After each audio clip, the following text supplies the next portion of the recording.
على رسوله الكريم أما بعد فأعوذ بالله من الشيطان الرجيم بسم الله الرحمن الرحيم ادفع بالتي هي أحسن وقال النبي صلى الله عليه وسلم مثل المؤمنين في توادهم وتراحمهم وتواصلهم كمثل الجسد أو كما قال عليه الصلاة والسلام۔ قرآن کریم کی اس آیت میں اللہ فرماتے ہیں کہ برائی کا جواب بھی بھلائی سے دو، اور حدیث پاک میں رسول اللہ صلی اللہ علیہ وسلم نے مومنوں کی ایک صفت اور نشانی پہچان بتلائی ہے کہ مومن آپس میں ایک دوسرے سے محبت میں، ایک دوسرے پر رحم کرنے میں، ایک دوسرے کو جوڑنے میں ایک جسم کی مانند ہے۔ اگر سر میں درد ہو تو پورا جسم بے آرام رہتا ہے، آنکھ میں درد ہو تو پورے جسم کے اعضاء ڈسٹرب ہوتے ہیں۔ ایک حدیث پاک میں رسول اللہ صلی اللہ علیہ وسلم نے یوں مثال بیان فرمائی، المؤمن للمؤمن کالبنیان، کہ ایک مومن دوسرے مومن کے لیے عمارت کی طرح ہے، تعمیر کی طرح ہے۔ دیوار جو بنتی ہے اینٹوں سے بنتی ہے، ایک اینٹ کو دوسرے اینٹ سے جوڑا جاتا ہے، پھر تیسری، پھر چوتھی، پھر پانچویں دیوار بن جاتی ہے۔ اس دیوار کو ہلانا کتنا مشکل ہے، جب تک وہ اینٹیں الگ الگ ہوتی ہیں اس کا کوئی اتنا ویٹ نہیں ہوتا، اتنا وزن نہیں ہوتا، اتنا پاور نہیں ہوتا، اتنی مضبوط نہیں ہوتی۔ ایک اینٹ کو یوں گرائیں وہ ٹکڑوں میں تبدیل ہو جائے گی، لیکن یہی چھوٹی چھوٹی کمزور اینٹیں جب ملتی ہیں تو ایک مضبوط دیوار، ایک مضبوط پلر بن جاتا ہے۔ پھر ہزاروں لوگ مل کر بھی اس دیوار کو اور پلر کو اپنی جگہ سے ہلا نہیں سکتے۔ مسلمان بھی اگر آپس میں متحد ہو جائے، انما المؤمنون اخوہ، بھائی بھائی بن جائیں، ایک دوسرے کو سپورٹ کرنے لگ جائیں، ایک دوسرے کی مدد کرنا شروع کر دیں، ایک دوسرے کا ہاتھ بٹانا شروع کر دیں، ایک دوسرے کا سہارا بن جائیں، تو دنیا کی کوئی طاقت مسلمانوں کو تکلیف نہیں پہنچا سکتی۔ اس کی دوسری مثال، ایک باپ نے اپنے 3-4 بیٹوں کو بلا کر ایک سبق دینے کی کوشش کی کہ ایک لکڑی ایک کو دی، کہا اس کو توڑو، اس نے توڑ دی۔ دوسرے کو دی، دوسری لکڑی اس نے توڑ دی۔ تیسرے کو تیسری لکڑی اس نے توڑ دی، چوتھے کو چوتھی لکڑی اس نے توڑ دی۔ 4 بیٹوں نے ایک ایک لکڑی کو آسانی سے توڑ دیا۔ پھر باپ نے مزید 4 لکڑیاں منگوائی اور اس کو ایک ساتھ پیوست کر دیا، باندھ دیا۔ اب ایک کو کہا توڑو، اس نے بہت زور لگایا، نہیں توڑ سکا۔ کہا دیکھو اگر تم الگ الگ رہو گے تو ہر آدمی تمہیں توڑ دے گا، اور اگر تم آپس میں متحد رہو گے تو کوئی تمہیں نہیں توڑ سکتا. اسی طرح مسلمان ایک دوسرے کا خیر خواہ بن جائیں. آج اگر ہم سیلابی صورتحال کو دیکھتے ہیں، جنوبی پنجاب میں تونسا ڈیرہ غازی خان میں، اندرون سندھ میں، بلوچستان بیلا اور اوتھل میں پورے گاؤں زیر آب آ گئے، ڈوب گئے، مویشی ہلاک ہو گئے، لوگ اس میں جان سے ہاتھ دھو بیٹھے، زخمی ہو گئے، بے گھر ہو گئے، بے سہارا ہو گئے.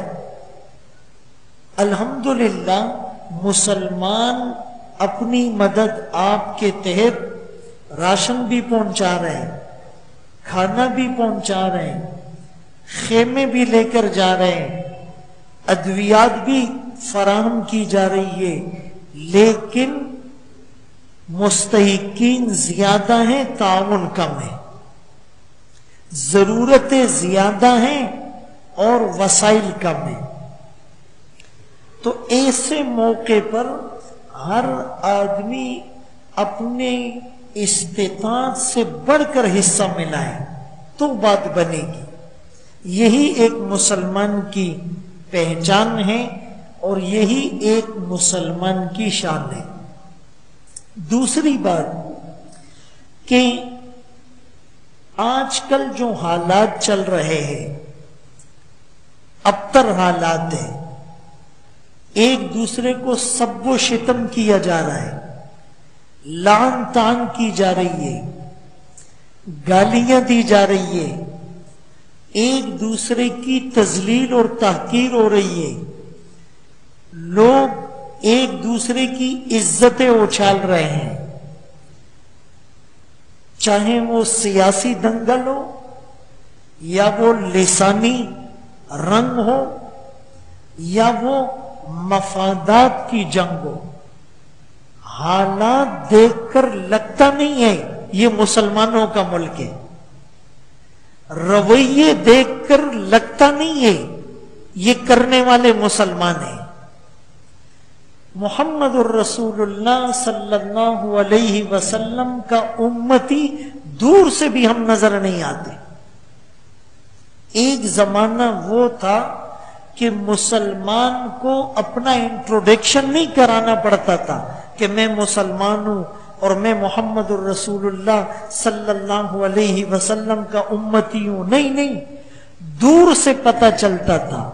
اس کا لباس دیکھ کر، اس کا عمامہ دیکھ کر، اس کی داڑھی دیکھ کر، اس کی نظروں کی پاکیزگی دیکھ کر، اس کی جو ہے وہ نماز اور اس کا تقوی دیکھ کر، اور دوسروں کے دکھ درد میں کام آنا، یہ ساری چیزیں دیکھ کر لوگ دور سے گیس کرتے تھے یہ مسلمان ہوگا، یہ مسلمانوں کی بستی ہوگی، یہ مسلمانوں کا ملک ہوگا. لیکن آج لگتا نہیں ہے. اللہ اکبر کبیرہ. عیاں چھ بیاں. ایک چیز جب سورج کی طرح روشن ہو اس کو بتانے کی کیا ضرورت ہے؟ آج اپنے آپ کو مسلمان کہتے ہوئے شرم آتی ہے، آدمی پانی پانی ہو جاتا ہے. اقبال نے کہا تھا چومی گویم مسلمانم بلرزم کہ دانم مشکلات لا الارا. جب میں اپنے آپ کو مسلمان کہتا ہوں تو لرزہ طاری ہو جاتا ہے. یہ مسلمان کہنا اور مسلمان بن کے دکھانا یہ بہت مشکل کام ہے. اس کے لیے اپنی آرزوؤں کا خون کرنا پڑتا ہے. وہ کہا نا کہ یہ جو دین کا حلیہ بگڑتا ہے یا حکمرانوں کی وجہ سے بگڑتا ہے یا بدترین علم والے اور صوفیاں کی وجہ سے بگڑتا ہے، جو اپنے علم پر عمل نہیں کرتے، جو حکمران خوف خدا نہیں رکھتے، جو اپنی رعایا کو بھیڑ بکریاں سمجھتے، ان کی وجہ سے دین کا حلیہ بگڑ جاتا ہے۔ قرآن کریم کی ایک آیت ہے، ان الملوک اذا دخلوا، کہ جب بادشاہ کسی ملک پر حملہ کرتے ہیں، افسدوہا، سب تہس نہس کر دیتے ہیں، نیست اور نابود کر دیتے ہیں، وجعلوا اعزت اہلہا اذلہ، جو پہلے عزت والے لوگ ہوتے وہ ذلیل ہو جاتے ہیں۔ تو اسی طرح وہ حکمران جو اگرچہ کافر نہ ہو، نام کا مسلمان ہو، لیکن اس کے دل میں خوف خدا نہ ہو، وہ ظلم پر اتر آئے، تو وہ بھی حلیہ بگاڑ دیتا ہے اسلام کا۔ لوگ پھر ہاتھ اٹھا اٹھا کر بد دعائیں دیتے ہیں۔ اسی لیے صحابہ اکرام کی جو صفت تھی آج وہ اپنانے کی ضرورت ہے۔ ایک تو گالی کا جواب گالی سے نہ دے، برائی کا بدلہ برائی سے نہ دے۔ کوئی اپنے سیاسی لیڈر کی محبت میں آپ کو گالی دیتا ہے، آپ اپنے لیڈر کی محبت میں اس کو گالی نہ دیں۔ وہ گالی دے کر اپنی اصلیت بتا رہا ہے، اپنی تربیت بتا رہا ہے، اپنے اندر کا گند زبان سے باہر نکال رہا ہے۔ آپ برداشت کر کے اپنی اصلیت بتائیں،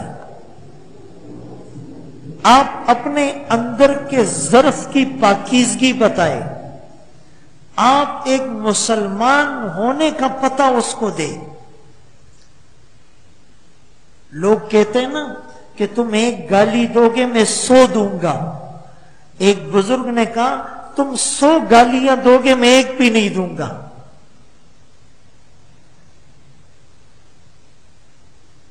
اس کی وجہ سے کتنے لوگ جہنم میں گریں گے۔ حصائد والسنتین، زبان کی تباہ کاریاں۔ صحابہ کرام رضی اللہ عنہم کے بارے میں قرآن کیا کہتا ہے؟ اشداء علی الکفار رحماء بینہم، کافروں کے مقابلے میں آتے ان کی آنکھوں میں خون اتر آتا تھا، ان کی رگیں پھول جاتی تھی، ان کی تلوار نکل آتی تھی، شیر کی طرح وہ دھاڑتے تھے۔ لیکن وہی صحابی، وہی بہادر صحابی جب مسلمانوں کے بیچ میں آتا تھا ریشم بن جاتا تھا۔ ہو حلقہ یاراں تو ابریشم کی طرح نرم، رزم حق و باطل ہو تو فولاد مومن۔ ہم الٹا چل رہے ہیں، کافروں کے سامنے بھیگی بلی بن جاتے ہیں اور بھائی کے سامنے اور پڑوسی کے سامنے یوں سینہ تھان کر آتے ہیں۔ اگر یہ غصہ کافر کے خلاف میدان جہاد میں نہیں اترے گا تو یہ اپنی بیوی پر اترے گا، اپنے بھائی پر اترے گا، اپنے پڑوسی پر اترے گا، اپنے رشتہ دار پر اترے گا۔ یہ تو ایک نظام ہے۔ اسی لیے صحابہ کرام کی اس صفت کو اپنانے کی کوشش کی جائے۔ رسول اللہ صلی اللہ علیہ وسلم نے فرمایا کونوا عباد اللہ اخوانا، فرمایا کہ اللہ کے بندوں آپس میں بھائی بھائی بن جاؤ۔ اور یہ آدمی کب بنے گا؟ جب تکبر نکلے گا۔ یہ جو ہمارے اندر میں ہے نا، جس کو میں کی ہوا لگی، میں جس کو میں کی ہوا لگی اسے پھر نہ دوا لگی نہ دعا لگی۔ یہ جو میں آتا ہے نا اندر، پھر دعا بھی نہیں لگتی اور دوا بھی کام نہیں کرتی۔ حدیث پاک میں رسول اللہ صلی اللہ علیہ وسلم نے فرمایا 3 چیزیں تمہیں ہلاک کر دے گی۔ ایک ہوم اتبع، اپنی ناجائز خواہشات کے پیچھے چلنا، ٹرک کی بتی کے پیچھے لگے ہوئے ہیں، بس گھر بنانا ہے، پھر گاڑی خریدنی ہے، پھر اس کے بعد بچے کو باہر بھیجنا ہے، پھر بچے کی شادی میں اتنے لاکھ لگانے، اب اس کے لیے پیسہ کیسے کمانا ہے؟ حلال حرام کو نہیں دیکھنا، جائز ناجائز کو نہیں دیکھنا۔ اور دوسرا شح مطاع، بعض لوگ بخل کی وجہ سے ہلاک ہوتے ہیں، پیسہ بہت پڑا ہوا ہے لیکن زکوٰۃ پوری نہیں دے رہے، صدقہ اور خیرات نہیں کر رہے، مسجد اور مدرسے میں نہیں دے رہے، مہمان آتا ہے تو جیسے اس کے اوپر پہاڑ گرنے کو ہے، اب تو اس کو کھانا کھلانا پڑے گا، کوئی مانگنے والا دروازے پر آتا ہے تو اس کو دھتکار دیتا ہے، کسی بیمار کو تڑپتا ہوا مرتا ہوا دیکھ رہا ہے لیکن ٹس سے مس نہیں ہوتا ہے۔ ایک انسان کتنا قیمتی ہے، فرمایا ایک انسان کو قتل کرنا ساری انسانیت کو قتل کرنا، اور ایک انسان کی زندگی بچانا فَكَأَنَّمَا أَحْيَا النَّاسَ جَمِيعًا، ساری انسانیت کی جان بچانا۔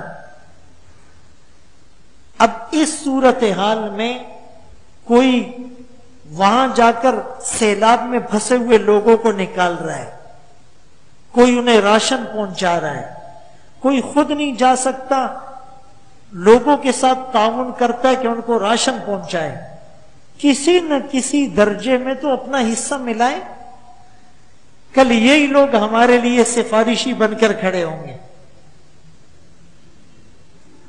اور اگر دنیا کی محبت دل میں رج بس چکی ہوگی تو پھر جیب سے پیسہ نہیں نکلے گا، جیسے اس جیب میں سانپ بیٹھا ہوا ہے، ہاتھ ڈالے گا تو ڈس لے گا۔ اسی لیے فرمایا جس کو میں کی ہوا لگی اسے پھر نہ دوا لگی نہ دعا لگی، اس میں کو ہٹانا ہے۔ اور تیسری چیز جو ہلاک کرنے والی ہے، اعجاب المرء بنفسہ، اپنے آپ کو بڑا سمجھنا، اپنی بات کو بڑا سمجھنا، اپنی رائے کو بڑا سمجھ کر لوگوں پر مسلط کرنا، بس میں نے کہہ دیا یہی ہوگا۔ گھر میں بھی کوئی ڈر کی وجہ سے بات نہیں کر سکتا ہے، بس میں نے کہہ دیا کہہ دیا۔ اس چیز کو ختم کرنا ہو۔ حدیث پاک میں اللہ اکبر کبیرہ کتنی سخت وعید ہے کہ فرمایا وہ آدمی جنت میں داخل نہیں ہو سکتا جس کے دل میں رائی کے دانے کے برابر بھی کبر اور تکبر ہو۔ اب یہ تکبر یہی تو ہوتا ہے، آدمی دوسرے کو انسان ہی نہیں سمجھ رہا ہوتا ہے، جی میں آیا اس کو گالی دے دی، اس کی غیبت کر دی، اس کا مذاق اڑا دیا، اس کو لعنت دے دی، اس کو تھپڑ مار دیا، اس کو پتھر مار دیا۔ کیڑے مکوڑے سمجھتا ہے یہ انسان کو، دل میں تکبر آتا ہے۔ تو اس تکبر کو دل سے ختم کرنے کے لیے اور ایک مسلمان کو ہم ایذا نہ پہنچائیں، اس کے لیے ہمیں دین پر چلنا ہوگا، رسول اللہ صلی اللہ علیہ وسلم کی تعلیمات اور سیرت کو پڑھنا ہوگا، اور پھر اس کو اپنی زندگی میں نافذ اور لاگو کرنا ہوگا، ورنہ تو شیطان اور نفس ازلی دشمن ہے، ابد تک اپنی کوششیں جاری رکھیں گے اور ہمیں جہنم کا ایندھن بنا لیں گے۔ اللہ ہم سب کو ان باتوں پر عمل کی توفیق نصیب فرمائے۔ وآخر دعوانا ان الحمدللہ رب العالمین۔